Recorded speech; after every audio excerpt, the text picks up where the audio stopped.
Audio కొంచెం up and down అవుతున్న situation. నేను మళ్ళీ మీ దగ్గరికి వస్తాను. గురునాథన్ గారు ప్లీజ్ కంటిన్యూ. ఏంటి ఎస్ఐఆర్ ప్రక్రియకు సంబంధించి 45 లక్షల ఓట్ల తొలగింపు అన్న దాని మీద వైసీపీ ఎస్ఐఆర్ ప్రక్రియ అసలు సమగ్రంగా సరిగ్గా జరగలేదు, దీంట్లో కొంత అవకతవకలు జరిగిన ఆరోపణ చేస్తుంది కదా, ఏం చెప్తారు? ప్యానల్లో ఉన్న వారందరికి కూడా నమస్కారాలు సార్. వాళ్ళు చేసిన అభియోగాలు కేవలం రాజకీయ కోణంలోనే మాట్లాడుతా ఉన్నారు. వాళ్ళు ఇది కేంద్ర ప్రభుత్వం అనేటువంటి అంశాన్ని చాలా శాస్త్రీయంగా ఏదైతే డబల్ ఎంట్రీలు ఉన్నాయో ఇదివరకు రోజుల్లో విదేశాల నుంచి వచ్చి వలసవాదులు కొంతమంది ఇక్కడ ఉండటం, అడ్రస్లు తప్పుగా పెట్టుకోవటం, డబల్ ఎంట్రీలు ఉండటం, 2 చోట్ల ఓట్లు వేయటం, అదేవిధంగా చనిపోయిన వాళ్ళు కూడా కొంతమందిని తీసేయకపోవటం, వైఎస్ఆర్ పార్టీ గతంలో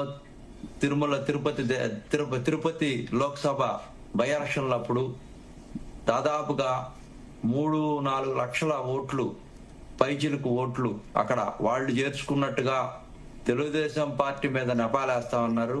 వాళ్ళు అక్రమంగా అప్పుడు ఓట్లు అక్కడ చేర్చుకున్నారు. అదేవిధంగా కడపలో కూడా చేర్చుకున్నారు. చాలా చోట్ల కూడా అనేక విధాలుగా వీళ్ళు చేసినటువంటి తప్పిదాలు ఈ రోజున 44 లక్షల ఓట్లకు సంబంధించినటువంటి అంశమని కూడా వాడు గుర్తించాలి. ఇక్కడ 45 లక్షల ఓట్లు తొలగింపు అనేది అది కరెక్ట్ కాదు. ఎందుకంటే దాంట్లో 15 లక్షల మంది మృతి చెందారు. తర్వాత 22 లక్షలు తొలగింపు అన్నారు. వలస ఓటర్లు ఎక్కడెక్కడి నుంచి డబుల్ ఎంట్రీతో, ఇప్పుడు హైదరాబాద్ లో ఒక ఓటు, ఇక్కడ ఒక ఓటు, వాళ్ళు అక్కడ చేస్తున్నారు ఆ ఎలక్షన్స్ లో, తర్వాత ఇక్కడికి వచ్చి చేస్తూ ఉన్నారు. ఆ సర్ పెట్టింది ఎందుకు? సర్ పెట్టింది స్పెషల్ ఇంటెన్సివ్ రిఫార్మేషన్స్. ఇప్పుడు ఈ సిస్టమ్ లో అసలు ఎందుకు మనం తీసుకోవాల్సి వచ్చింది? అన్ని రాష్ట్రాల్లో కూడా ఇదే సిస్టమ్ ని కొనసాగిస్తా ఉన్నాం. గత కాలం నుంచి అన్ని పార్టీలు ఒకళ్ళనొకళ్ళు ఒకళ్ళ మీద ఒకళ్ళు దుమారం ఎత్తిపోస్తూ ఉన్నారు. రెండో అంశం ఏంటంటే, ఇక్కడ ప్రధానంగా ఇప్పుడు 45 లక్షల మంది అనే అంశాన్ని పక్కన పెడితే, మీకు ఇవాళ తుది ముసాయిదా ప్రకటించేదాకా కూడా మీరు చేసుకోవటానికి, అబ్జెక్షన్ పెట్టడానికి, శాస్త్రీయంగా మాట్లాడటానికి మీ దగ్గర కనుక ఏమన్నా ఎవిడెన్స్లు ఉంటే వైసీపీ వాళ్ళని అవి తీసుకొచ్చి అడగాలే గాని, రాజకీయ కోణంలో వేగ్గా రాజ్యాంగబద్ధమైనటువంటి ఎలక్షన్ కమిషన్ తీసుకున్నటువంటి బిఎల్ఓలు తీసుకున్న నిర్ణయాల్ని తప్పుబట్టేటువంటి విధంగా సమాజంలో ఈ ప్రభుత్వాలు, ఈ ప్రజాస్వామ్యం రాజ్యాంగబద్ధంగా సరిగా లేవని మనం వీక్ చేయటం అనేది కరెక్ట్ కాదు. ఇక్కడ అనేది ఒక పార్టీకి సంబంధించినటువంటి అంశం కాదు. ఇది పారదర్శకంగా ఒక ఎలక్షన్ కమిషను, దాని మీద ఎవరు కూడా ఇన్ఫ్లుయెన్స్ చేసేటువంటి పరిస్థితిలో లేరు. ఇక్కడ శాస్త్రీయంగా జరుగుతా ఉంది. ఇక్కడ నేను తెలుగుదేశం పార్టీ ఒక వ్యక్తికి ఒక ఓటు, ఆ ఓటు సక్రమంగా రాజ్యాంగబద్ధంగా ప్రజాస్వామ్యానికి. ఇప్పుడు మీరు అధికారంలో ఉన్నారు కాబట్టి ఈ రకంగా మాట్లాడుతున్నారు గురునాథన్ గారు. ఎలక్షన్ ఇదంతా కూడా ఎన్నికల సంఘం పరిధిలో జరుగుతుంది, ఇదంతా కూడా పారదర్శకంగా జరుగుతుంది అని విపక్షంలో ఉంటే కూడా ఇలాగే మాట్లాడేవారా? మీరు విపక్షంలో ఉన్నప్పుడు జరిగినటువంటి ఎన్నికల్లో అప్పుడు ఎన్నికలు నిర్వహించింది ఎన్నికల సంఘమే కదా.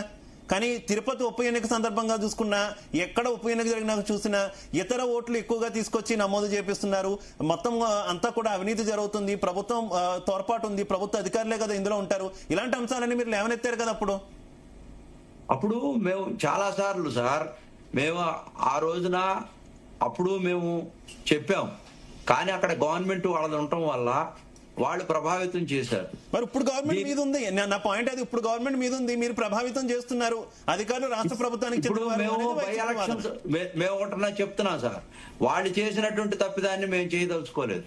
మా పాలసీ తెలుగుదేశం పార్టీ మొదటి కాడి నుంచి కూడా ఒక వ్యక్తికి ఒక ఓటు పారదర్శకంగా ఉండాలా, అశాస్త్రీయంగా ఉండకూడదు.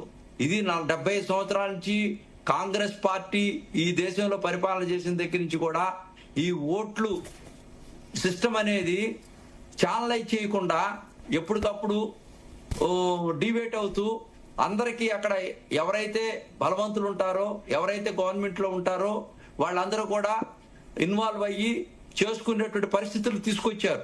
దాన్ని ఇప్పుడు ఎన్డీఏ గవర్నమెంట్ పూర్తిగా ప్రక్షాళన చేస్తూ, మన పశ్చిమ బెంగాల్లో జరిగినటువంటి ఎలక్షన్స్ లో కానీ, అస్సాంలో జరిగినటువంటి ఎలక్షన్స్ లో కానీ, అదేవిధంగా ఇక్కడ కేరళలో జరిగినటువంటి ఎలక్షన్స్ లో గానీ ఓ పక్క తమిళనాడులో జరిగినటువంటి ఎలక్షన్స్ లో కానీ ఓ పారదర్శకంగా ప్రజల యొక్క అభిప్రాయానికి అనుగుణంగా నిన్న సర్ర మొత్తం చేసిన తర్వాత జరిగినటువంటి ఎలక్షన్స్ లో వచ్చినటువంటి ఫలితాలు మీరు చూసుకోవచ్చు, స్పష్టంగా కనపడతా ఉన్నాయి. ఏదంటే ఈ బిల్లు తీసుకురావడానికి సర్ర అనేది పెట్టడానికి గల కారణం ఏంటంటే మేజర్గా ఒక ఆంధ్రప్రదేశ్ అనే కాదు, వలసలు ఎక్కడైతే ఉన్నారో విదేశాలు బంగ్లాదేశ్ నుంచి వచ్చి అస్సాంలో పశ్చిమ బెంగాల్లో ప్రభావితం చేస్తున్నారో, లేకపోతే పాకిస్తాన్ నుంచి వచ్చి ఎట్లయితే ప్రభావితం చేస్తా ఉన్నారో, లేకపోతే ఒక పక్క నుంచి నేపాల్ నుంచి వచ్చి ప్రభావితం చేస్తా ఉన్నారో, కాంతిసీకులుగా శ్రీలంక నుంచి వచ్చి తమిళనాడులో ప్రభావితం చేస్తున్నారో, వీళ్ళందరి యొక్క డెమోగ్రఫిక్ ఇన్బ్యాలెన్స్ అనేది వస్తా ఉంది.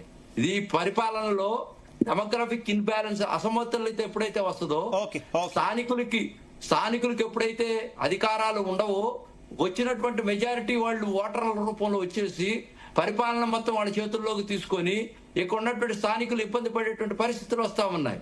అదే విధంగా ఈ ఓటు బ్యాంక్ అనేది కొంతమంది ఒక వర్గంగా ఏర్పడి ఈ యొక్క ఎలక్షన్ టైంలో కూడా ప్రలోభ పెట్టేటువంటి కార్యక్రమాలు చేస్తున్నటువంటి ప్రక్రియ.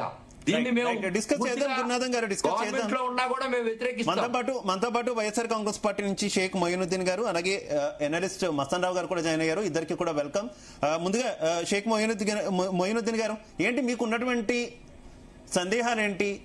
అలాగే మీరు కొన్ని ఆరోపణలు చేస్తున్నారు, అసలు ఇదంతా పారదర్శకంగా జరగలేదు ఎస్ఐఆర్ ప్రక్రియ అంటున్నారు. ఎందుకు ఆ రకంగా అంటున్నారు? మనం చూసుకుంటే ఏకంగా 45 లక్షల ఓట్ల తొలగింపు జరిగింది. అందులో 15 లక్షల మంది మృతి చెందినట్టయితే ఈ ముసాయిదీలో తెలిపారు. 22 లక్షల మంది అయితే పూర్తిగా వలస వెళ్ళిపోయారన్నారు. ఇంకా మిగిలింది 8 లక్షల మంది